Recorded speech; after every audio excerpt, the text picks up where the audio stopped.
Bow, bow, bow. Wow, wow, wow, wow. All right, we sound good. Buckle up. This one is by our local trusty news source, CNBC. It's titled, Why Making It Feels Impossible in the United States Now. Well, this should be fun. Let's blow this one up and let's party. This is a mock monthly household budget for an American family in 1985. If we compare that to a hypothetical budget in 2022, we can see that most expenses scaled with inflation with a few... Hold on, let me rewind that back. Let me read these numbers. Okay, so in 1985, oh, get a load of this one. The average income was almost $2,000, okay? Rent plus energy, $364. No, dude. That's back when, like, money made sense. Like $20, that was 20 fucking bucks. You know what I mean? Like, you're good for the weekend. Like, that was back when a stack like this, oh, dude, you're good. This is your, like, you're set. You're set for the month. You're Gucci. God. Anyways, this is great. All right, food, $300. Childcare, $161 for childcare. God, that's... It's funny just reading these. I know it's a mock one, but it's probably pretty on point. It's CNBC. Transportation, almost $400. Healthcare, $90. Apparel, $100. Entertainment, $100. Pension and insurance. Pension and insurance? We don't even have pensions anymore. All right, let's say 2022. Your income is $6,500. Your rent is $1,400. God, drastic change in rent. Could you imagine your rent being $300? Come on. Food, $800. Sounds about right. Childcare, $900. From what I hear, that seems pretty low. Seems like a good deal. Transportation, $1,000. Jeez, what drastic jumps. Healthcare, $500. Health insurance, $500. That's why I don't have it. I'm smart. I'm smart. I'm just kidding. Apparel is still around the same. So that doesn't make sense. Well, it does, actually, because I don't buy any clothes. That's why you always see me in the same outfits. Entertainment, $300. Pensions and insurance, $729. All right, let's see what the inflation numbers are. Most expenses scaled with inflation with a few exceptions. Rent. Okay, so with this going up, back then you still, with the money left over from this, you'd have $655 left over in today, or in 2022 at least. Oh, we're way off. We're way past 2022, honey.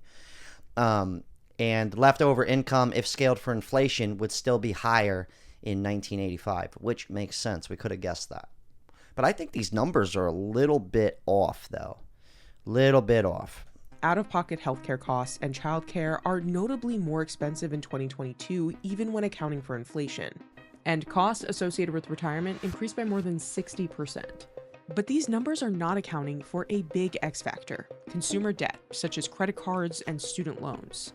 Total outstanding consumer credit was nearly $600 billion in December 1985. By 2022, it was nearly $4.9 trillion. Debt has been rising over time. Student loans weren't really a thing for baby boomers. Millennials have larger student loan balances, bigger mortgages, much bigger car payments than their parents did a generation ago, in addition to more expensive childcare costs. Here's what I want to know. How many student loans are out in the United States? That's what I want to know.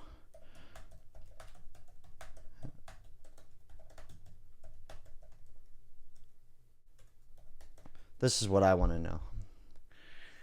Approximately 42 million people in the United States have a federal student loan that represents 12% of the U.S. population. Okay, what about in 1985?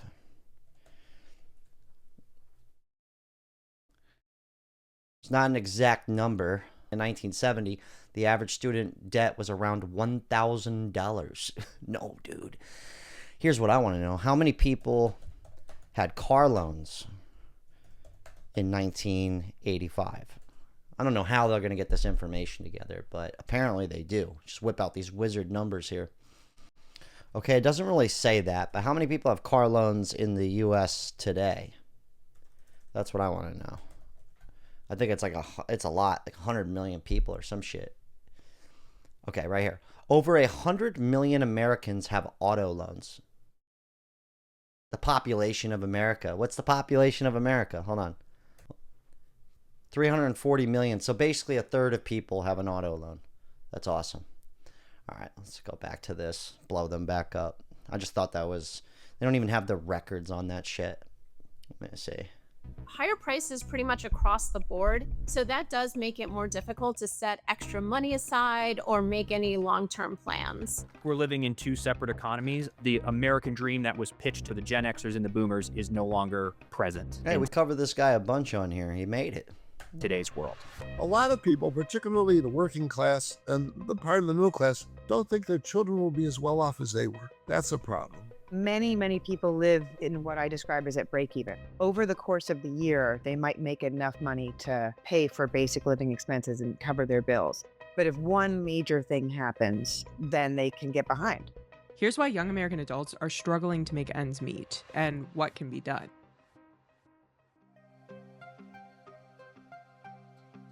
Millennials net. Why having a good job isn't always enough. No, dude. I guarantee you they weren't saying that shit in 1985. How much you want to bet? I'll put some money on it. I'm all in. No, dude. But having a good job isn't always enough. Unreal. Worth quadrupled from $3.9 trillion to nearly $16 trillion between 2019 and 2024. But more than half report living paycheck to paycheck. A lot in this group have benefited from a strong jobs market and rising wages. And during the pandemic, many people bought a home. That made a lot of people wealthier, but more on paper. The disconnect between being rich on paper and feeling well off has been referred to as phantom wealth. Your net worth has gotten greater, but you're not feeling richer necessarily. It's taking young adults longer than their... Yeah, you know what's crazy? My best friend, he bought a house in 2020. He makes just around that 100 grand a year mark, right? And that's him really working hard for it. So he bought a house for $250,000 in a nice part of town. It's now worth basically $500,000. But I had told him, because we're best friends, I said, hey, man, I'm probably going to be moving like an hour north, because that's where I'm looking, where I could really kind of afford. And he was like really upset. And I said, hey, what's your mortgage right now? His mortgage is around $2,000 a month. I said, see, I could pay that all day. I go, but can you swing $4,000 a month for your same house? And he was like, well, it might be a little tough. I said, exactly. Same fucking house. That's it. He just got in a little early. And who knows, I might just stay where I'm at because my house is pretty cheap. My house is $2,000 with everything included. I'm almost just kind of like, well, maybe I'll just give up on that. Just stay here. Just accept defeat and just be happy with where I am. Because I am fortunate in that regard. But just something to think about where it's like, I had to explain it, but he's already set, right? I pay attention to this stuff. I'm actually looking to go do something else. But it's kind of funny. And he's 35, 36. He's not like a boomer, right? He just got in at that right time. Crazy, dude. Crazy. Their parents to meet some milestones, such as living on their own, buying property, and starting a family. It's a lot harder for young people today to save up for markers of the American dream than it was for previous generations. When we look at home buying, as we all know, we're in historically tight housing markets. There are very few homes on the market, and those that are on the market are extremely expensive, not to mention expensive mortgage rates. And the prices of homes has escalated over the last few decades much faster than actual incomes. So it is actually much harder for a millennial or a Gen Z. Yeah, something that really pissed me off recently, me and my girl were looking at homes. In the ghetto, Riviera Beach, Florida. We're talking the hood. Purple fucking houses. You do the math on that. Purple houses. $500,000, $600,000 for a purple house in the hood. Yeah. There's a place called Long John's Fish and Chips. Captain Hook's Fish and Chips. $500,000 in the ghetto. I know. Purple houses. Just want to throw that out there. I would go look it up right now, but we're on a roll here. I'm going to shut up. To save up for a down payment to buy a home. It's not the overspending, it's the cost of living. I think the middle class, unfortunately, is dead for millennials and Gen Zers, or best case scenario, the goalpost has just moved and it's still obtainable, but you have to make over 6 figures to have that middle class life. But people who are older were in a better economic time growing up, because the big difference is what I call the big three. Millennials and Gen Zers are faced with outrageous housing prices, whether it's rent or owning, massive monthly college student loan debt payments, and daycare. Freddie Smith made a career shift from actor to realtor and started making content about the state of the housing market. In the summer of 2023, I was maybe one of the first or the handful that was able to say, hey, the housing prices hit 420, the interest rates hit 7%, you now need $120,000 to qualify for a home. And it went viral. And then it just bled into people asking comments and me making more videos. Then it got into the boomer versus millennial debate, and it just kind of continued to grow from there, and it took its own shape. I had to rebuild my life in my early 30s, so I'm really relating to the 22-year-olds who are building their life, and it's a totally different economy than when I built mine when I was 19. Not being able to save for a home has big retirement implications for millennials and Gen Z. Those who don't own homes, now those are people who are in real trouble. They're trying to save to get their own place. They're paying high rent somewhere. They're commuting a long distance or trying to work at home so they can save on childcare or so they can save just on housing costs. Those living patterns are increasingly what's happening for younger workers. In the 1980s, the typical first-time homebuyer was in their late 20s with... Yeah, here's something crazy. I'm actually want to look this up right now while we're on this. I got to just show you some of these houses in the ghetto here, all right? Not to mention in 2019, you could make 40 grand a year and be approved for a house. Now, what he just said, 120 grand. Okay? Get ready for this shit. Just to paint you a picture, all right? This is Blue Heron. All right? This is the ghetto. Okay? Let's see what $420,000 gets you. Not looking too sexy, right? Looks okay. All right? Guy's living in a trailer in the back here. That's good. No, that's always good. Okay, it's not the best example. Let's see. All right, no, we're in the full-blown ghetto here. All right, $274,000. Let's see what that gets you. That gets you 1,000 square feet in the fucking hood. Needs a new roof. This much I guarantee you. All right, tiny little spot. All right, I mean, we're talking tight quarters. Basically an apartment, but you're in charge of everything if anything breaks. Okay, that's good. Let's see here. $850K. What are we getting for $850,000? Shall we find out? In the ghetto? This is what you're getting for $800. A 4-bedroom. Okay, 5-bedroom, 4-bath. Not bad. But this is what you're getting. In the fucking hood. No backyard whatsoever. Tell me for real. Honestly, would you have ever guessed that this was $800,000? Unless this is like an apartment complex. It kind of looks like an apartment. What'd they do? Tearing down the fucking walls? Hold on. And you know what? They're trying to sell it because it's close to the inlet here. That's why it's so expensive. Right here. $165,000. That's for a piece of grass. So for a piece of grass, $165,000 in the ghetto, a piece of grass. A lot of land, $165,000. Pop a tent, right? All right, hold on. 390 grand. What do we got here? $400,000, and you could live here. It looks quaint. It looks okay. Definitely redone. Everything's redid. But remember what I'm telling you guys. This is the fucking hood here. Okay? Well, now let's go even deeper. Let's go even deeper in the hood here. What do you get for $300,000? Let's see. Oh, yeah. You get what looks to be like a crack house. Decorative bars. Inside looks quaint. At least you get a backyard. But this is my point here. Even for 300 grand. Now, there are options. It looks like we have some options here, guys. Okay? We really do. But just remember where you're buying. That's where I'm more getting at here. But right here, this is in the hood. This is what you get. I couldn't find, dude, there's this literal purple house. 500 grand. Maybe they took it off the market, but I can't seem to find it. But look at this. You ready? 600 square feet. 1 bedroom, 1 bath. It's quaint. It's chill. 300 grand. $300,000. I mean, after we saw that piece of grass for that price, I guess that makes sense. Anyways, let's go back. I wish I could find that purple house. I got to start saving these things. I couldn't believe it. $550,000 for a purple house in the ghetto. I just could not. I got a good laugh at it, though. I really did. I wish I could find it. A 30-year mortgage, that would mean they own their home outright by the time they're retired in their 60s, providing them with a better chance at sticking to a fixed income in their retirement.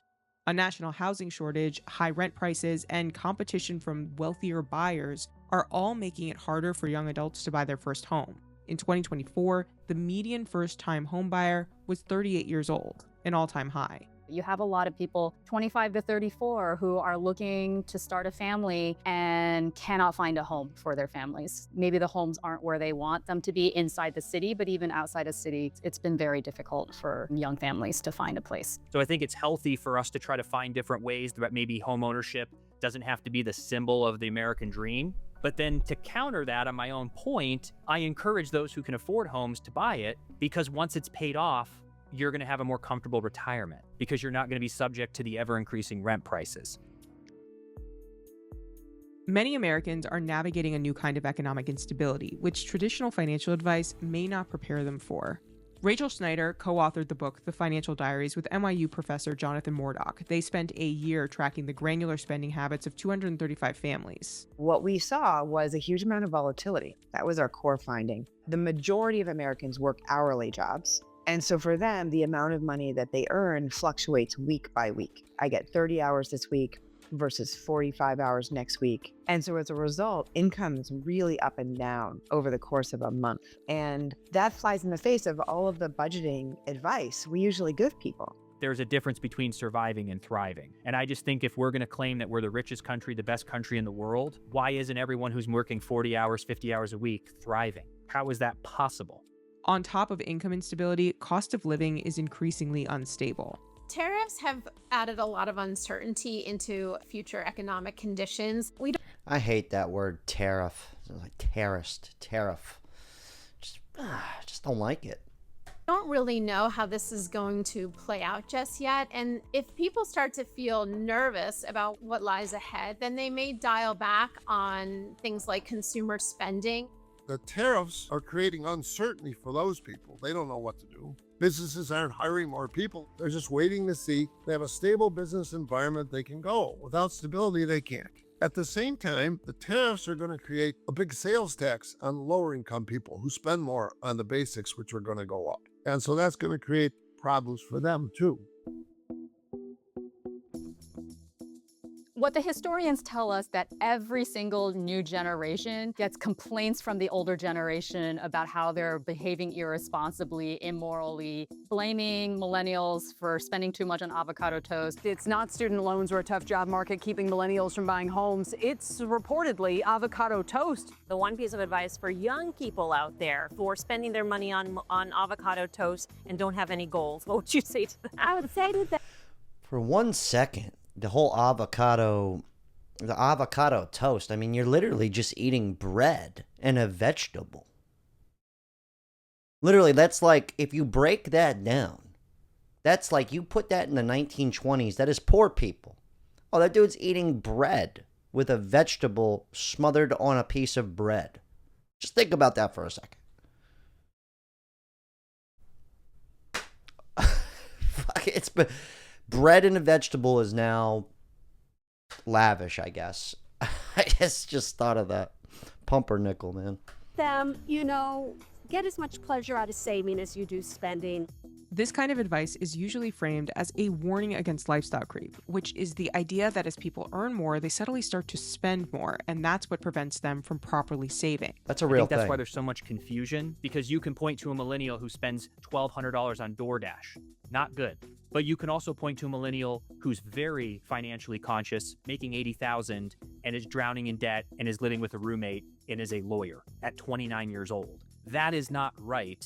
If someone got straight A's in school, straight A's in college, got a bachelor's, got a master's degree, and is 29 making $80,000 and can't even get their own apartment, let alone purchase a house or have financial stability. So that's where I think there's something broken in the system. Even though households have become significantly wealthier, many consumer goods are also a lot more This one goes, millennials are wealthier than ever, but they don't feel it. expensive. And at the same time, Americans are now largely on their own when it comes to things like insurance, retirement savings, healthcare. That makes it harder just across the board to feel financially secure. In some ways, Americans are even more financially vulnerable now. Even as prices have come up significantly, consumer spending hasn't really changed that much. And that leaves more Americans relying on things like credit cards to kind of make ends meet at the end of the month. With economists now forecasting a possible recession in the months or year ahead, there's a greater chance that many Americans won't be prepared for an economic shock. There aren't so many. You know what? I will say there are circumstances where people will use credit cards. Let's say they lost their job, something like that. But that does happen, okay? But let's not bullshit each other here. Most credit card debt, in my opinion, is frivolous spending. I'm just going to be real. Let's just be honest. You can't tell me I'm wrong. Please try. A small percent of people actually have a credit card and use it in case they lose a job or something. That's a small percentage of people. Let's not fucking lie here. Let's not lie. I've done it. You've probably done it. Lord knows these people on CNBC, they've done it. Just saying. That's most of credit card debt is frivolous shit. And then the bill gets so high and you go, I don't want to pay back $5,000. And then it just keeps going up. Or you can't afford it. You couldn't even afford it. And I'm not saying you, I'm saying us. It's happened to me. I got a credit card at 24. I maxed that bitch out, $3,000. And I said, I don't want to pay that back. I've done it. I get it. I understand. So people can't lie to me on that shit. That's all I'm saying. People in the middle class. There's a big working class. Those are people who helped elect the president, who want stable jobs, who want rising wages, who want to be able to do things for their family and improve life for their kids that they don't feel they can do now. But those people haven't seen much respite.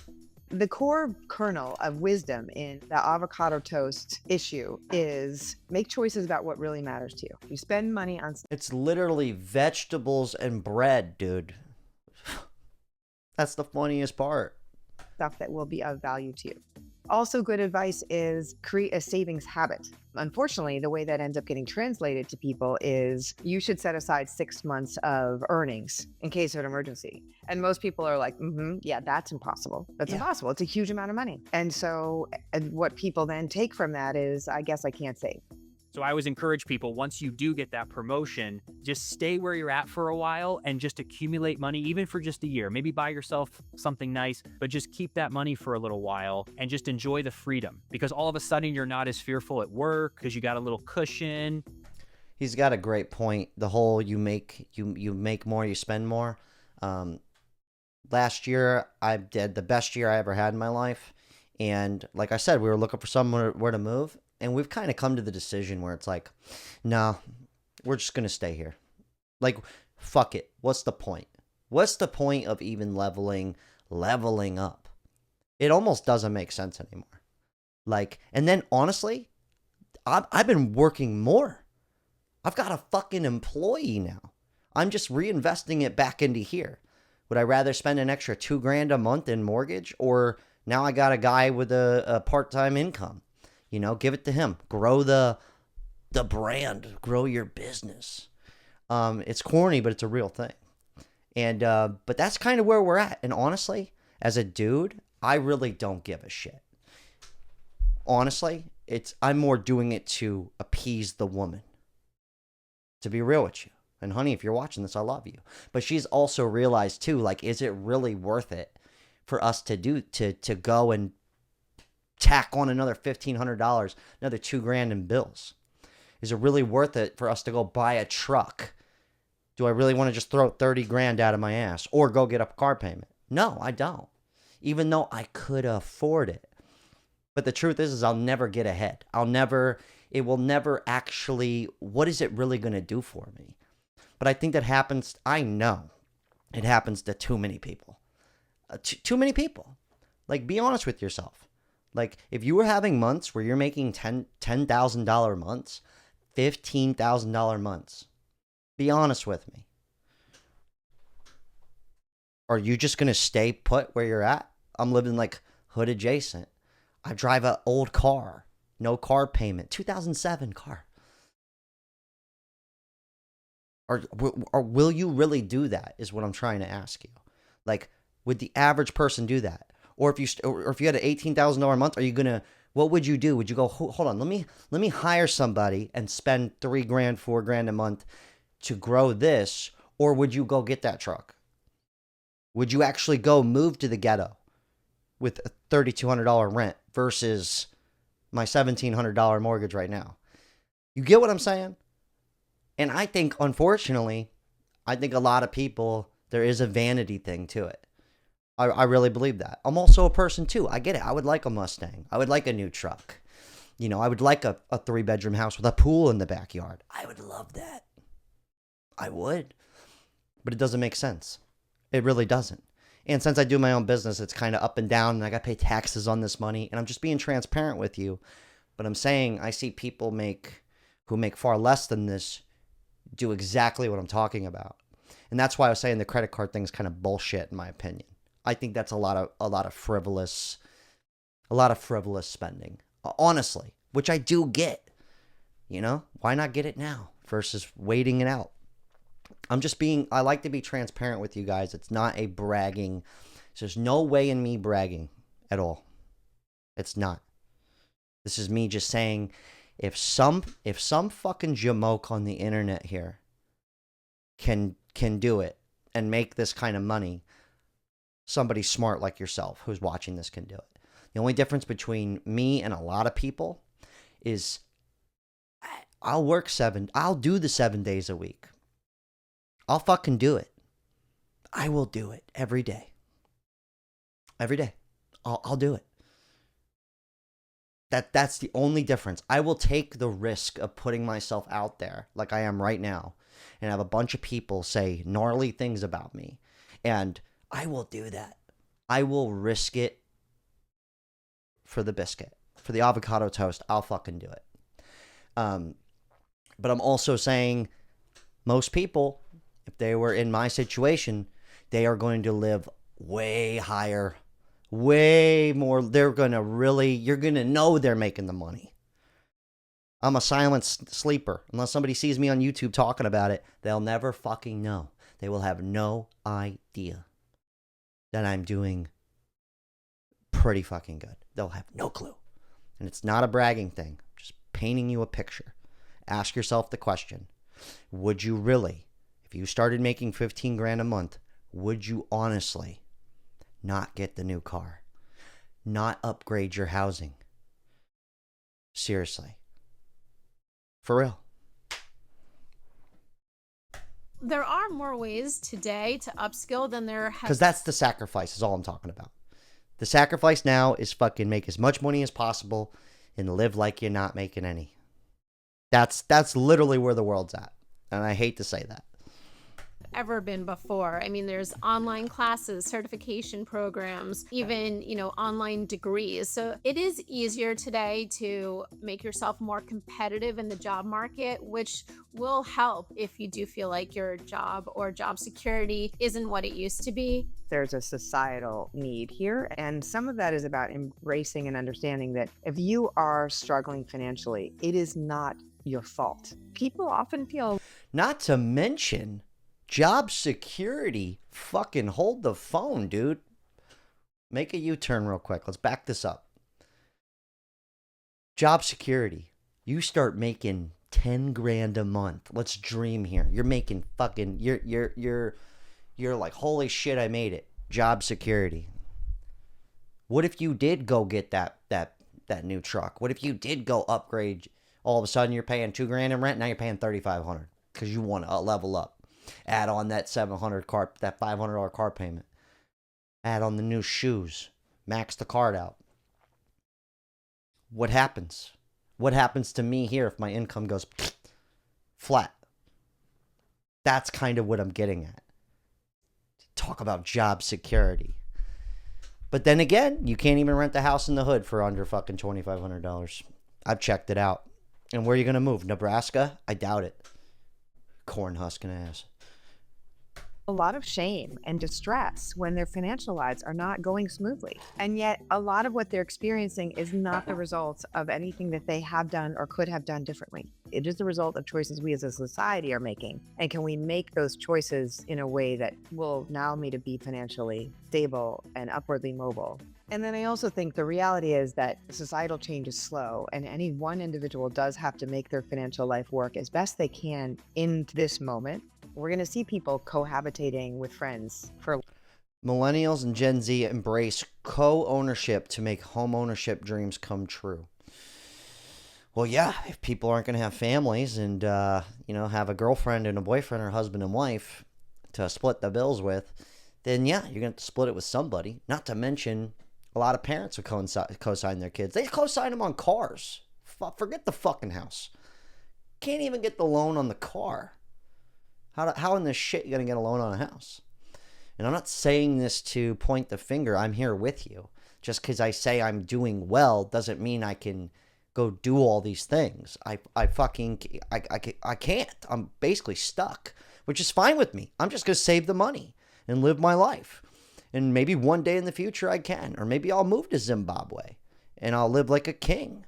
I don't know how the currency translates over there, but you get my point. longer, and coming up with creative ways to share childcare across families, because that's what it's going to take to make it work. And actually, we're going to see, I think, some real benefits in community that could come out of that. So to look for the silver lining of, okay, I might not be able to be as independently financially stable. All 7 of them went in on a house together. I'm just playing. I get it, though. But what does that mean for the interconnections I can and should create with other people? CNBC. Let's go to the comment section real quick. And you know what? I know I've been bringing this up a lot lately on the channel. It's also something that I just want people to understand, like, hey, if I can do it, some fucking asshole, there are ways to make it. But unfortunately, it's not 40 hours a week. That's the only problem. Which I'm not happy about that. I'm not happy about it. I don't want to work every day. I love what I do. I'm doing this because when you do it every day, it's a fucking job. It's a fucking job. I'm a monkey every day. I'm still on the hamster wheel. And I go, I guess if I just do more and I hire somebody else to help me do more, we can get ahead. If that makes any sense. And it never feels like it's enough when it should be. $10,000 a month should be fucking plenty. Should be plenty. Okay. Was the ending sentiment telling us that even though we can't afford a home, we are now able to build better connections because we'll have roommates? LOL. I mean, yeah, you're kind of going to be forced to have it. I mean, I talked about this on yesterday's episode. I had 2 roommates at 33 years old because I was only making 50, 60 grand a year at the time. I was focusing on this, so I took a hit from my other jobs that I was working to make less so that I could get to this place. But I had the roommates so that my bills were as low as possible and I could still save money. Yeah, we had a great time. I miss those boys, but it's not that good of a look, and most people don't want roommates. I get it. I don't either. My girlfriend, we have sex. I want her around. My mom put herself through college by working as a waitress in the afternoons. I can't even pay for food with that kind of money nowadays. Yeah, dude. Actually, if you get a good waitress job or a server gig or bartending gig, you'd be surprised. I was a bartender for a long time, and it was very nice. As a younger millennial, a major reason why I'm surviving this economy is that my parents, my grants and scholarships paid for my college. My parents also told me I have until I was 30 and helped pay for half of my car. If I had rent, full tuition, student loans, auto loans, I'd feel poor. Wouldn't be a homeowner. Yeah, 1,000%, man. 1,000%. Not only have the price of food increased dramatically, but also the amount of food you get has shrunk dramatically. Shrinkflation. All right, let's go. We're the first generation to have more education, better jobs, more information, yet still be worse off than our parents. That should scare everyone. But we are also the first kind of generation, millennials and Gen Z, to have the fucking internet to make money. Just throwing that out there. There are some super retarded people out there. I'm not the smartest guy. I'm smart, but I'm not book smart. I'm great at basic math. I don't know fucking trigonometry. I could barely spell. My reading is subpar. But I have the internet. And this isn't the first job I've made off the internet. I actually did eBay before this. And I'm going to say it 1,000 more times just for a little inspiration. Stuff behind me, like this old TV over here and this fucking stuff all around behind me. This was all stuff I kept. I was originally going to sell it. This TV over here, I could sell that for $200, $300. Got it for $10. You get my point? There's ways to do it. But it wasn't at a garage. You know, I'm not selling it at the flea market. I'm going online. I'm learning where can I sell this stuff? What sells? There is ways to do it, okay? I will say that one thing. I will say that. The internet, it's probably not going anywhere. So talk to ChatGPT about how to make money on the fucking internet. I'm just kidding. I don't even have that, ChatGPT. I'm late to the game. Okay, we'll end on this one. Never let people say, you kids have it easy. I used to have to tighten a bolt every 15 seconds on an assembling line in 1970, and all I could afford was a 1,300 square foot house. Well, back then, that was kind of the average. The houses weren't really built big. They were actually smaller homes. So that was like a big house back then. And a stay-at-home wife. There are people who are engineers and stuff like that who are paid $700K for that house, and that guy in the 70s bought it for like $60,000, probably less than that. Anyways, I'll leave the link to this down below. Shout out to that guy, Freddie Smith. I'll also leave his information. I feel like we've been covering this here on this channel for like 2 years. And I'm really curious to see how far can it go. I'm serious. Me and my girl, we were even looking at places in fucking Michigan. Who wants to move to Michigan? Anybody in this room? Hands up. I couldn't believe the prices in fucking Michigan, dude. Tennessee. Oklahoma. Maybe Oklahoma. Anyways, you guys leave your thoughts. If you do want to put some money away for your future, get some gold. I'll leave the link down below, Atlas Bullion. It's more of an investment for yourself. That's just a company that I use. I make like $1 every time you buy something. It's more for you guys, just a trusty one to send it right to your house. Way to put money away for the future. Believe it or not, you can invest in that even if you don't make a lot of money. $100 a month, $200 a month.